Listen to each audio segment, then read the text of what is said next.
Parinaga po. Yes, sir. Henry. Good morning po. Good morning, sir. Ngayon lang ako nakasagot.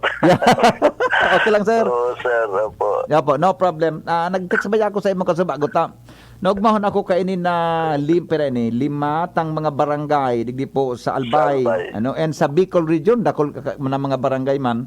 24 man gabos po. Yes, 22 gabos na qualified digdi sa as mga national passers sa 2021 SGLGB for local for barangays For barangays, Naramang gaw tabi yes, RD na ini first time ini sa barangay na ginibo po kan DILG.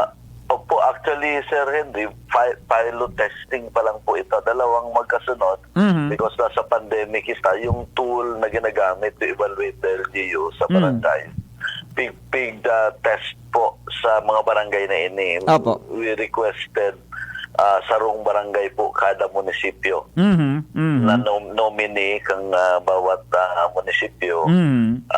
Meaning so the best na nilang barangay siguro yan. Kaya ining sa Legazpi, barangay Dapdap, ibig sabihin ini ang the best barangay in Legazpi. Opo, oo. Oo. So yung nominees po na yun, pig-evaluate giraray, base doon sa mga indicators po, Opo. sa tools na ginagamit for the validation at ini po ang resulta.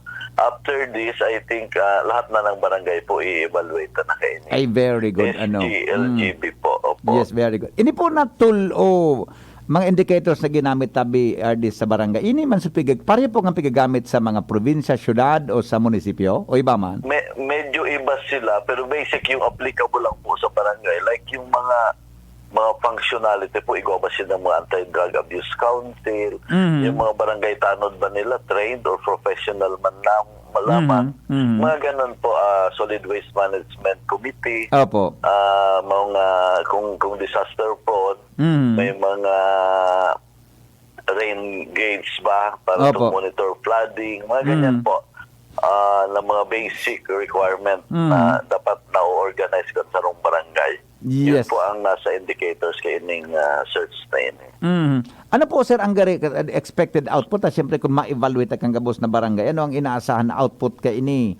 Siyempre good governance ini. Ano pong inaasahan na dating kan mga barangay po in the future po? Expect po na pagka maging compliant or passer ang gabos na barangay digdi sa GLGB as maging improve po ang serbisyo nila sa mga barangay. Yes. Yun naman po ang pinaka-upeto kay ini, yung maging maray po ang serbisyo, mag-improve, mapakaray ang gabos na barangay po sa tuyang mga lugar. Tabata po kung naghapot ako sa mga listeners ko kung gusto nila na mag-election sa December o dayan simbag, mag-eleksyon na nga kita. May mga gusto na salidaan. Pero gusto salidaan si Kapo na sa kagawad. Oo. So ini po, Adi, yearly na po ining gigibuhon o may schedule kita every other year? Yearly na po gigibuhon na nag-pilot tested for the past 2 years. So, ang tingin ko baka yearly po gibuhon ini. Ay, very good. Simplify lang po based sa initial nga ni pilot testing, yung makukuha aming inputs para mas simplify at mas madali yung pag-implement.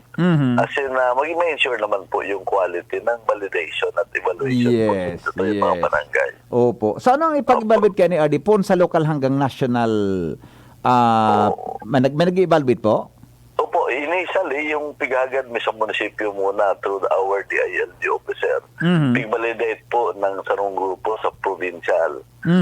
Then pigpadara sa region. Sa region po, yung parang hindi na kami nag-validate muna, pigiling nilang sa mga dokumento kung totoo. Sa mga pig-submit na dokumento, tapos pinorward nila sa national. Ay, hindi very nang good. ginibok national, binalidate giraray po sa mga national office. Pero yung dokumento din lang. Wala pang physical validation. Then naka-declare na po sila mga 500 plus na barangay out of the 800 na nominate po. Yes, very good. So, ini po, di ba kulang sa Bicol, nationwide po ini, tama? Ay, yes po, nationwide po.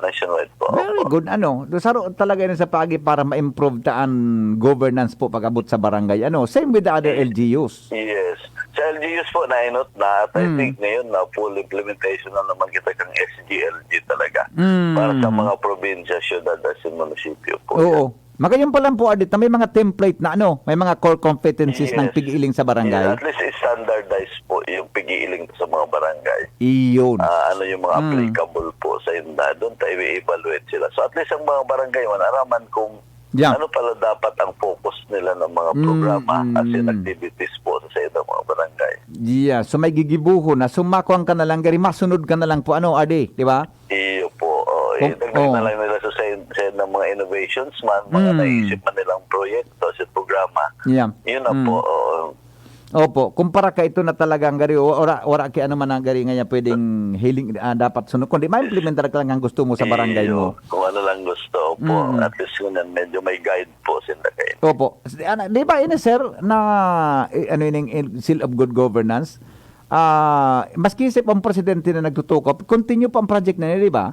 Pig po Padagos po, yun po ang maray. Lalo yung sa LGUs po, Opo. municipal hanggang probinsya, may batas na po, naipasa ng law. So, yung SGLG, may SGLG law na. So, talagang Dagos na po yan. I see. So very good Very good man. So mailing taman talaga ang performance kan barangay council and barangay Yes, captains sir. in the future.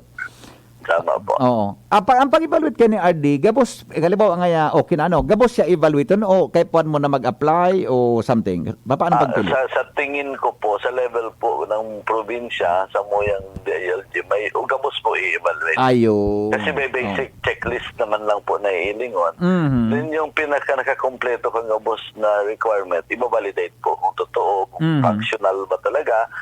Baka nasa papel lang na organized, pero na iba nagtrabaho talaga. So iilingon na po yan.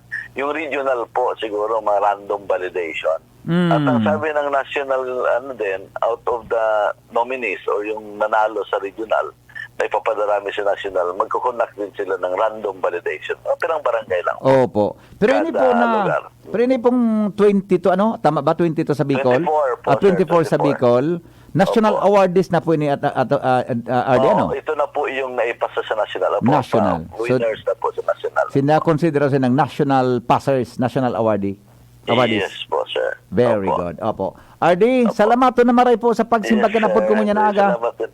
Pasensya na po, hindi kagad ako nakasimba. Then okay lang po, no problem. Aram ko man po na basic ka mo Thank you, sir. Yeah. Salamat po, RD. Opo, Mabuhay sir. po. Thank you, sir. All right, Mabuhay bye-bye. po. Okay, thank you. Mga tugang Regional Director Attorney Anthony Noida